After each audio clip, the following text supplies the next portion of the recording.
मैं भाई आपका भाई जमीर बारसी, जमीर अंसारी, पीरागढ़ी दिल्ली से। और जो लोग दहेज लेते हैं लड़कियों की शादी में, ये बंद होना चाहिए। 30 साल की 35 साल की उम्र हो जाती है बहनों की और शादी नहीं होती दहेज के चक्कर में। तो मैं चाहता हूँ कि दहेज बंद कर दिया जाए पूरे हिंदुस्तान से। और लड़के वाले होते हैं वो कहते हैं जी हम गरीब हैं, तो भी शादियां नहीं होती।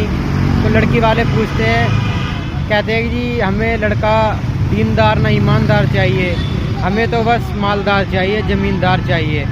ये चीज़ नहीं होनी चाहिए बिल्कुल भी। मैं आपसे गुजारिश करता हूँ कि इस वीडियो को ज़्यादा से ज़्यादा वायरल करें और आपका मुसलमान भाइयों का हमें साथ चाहिए। खुदा हाफिज़।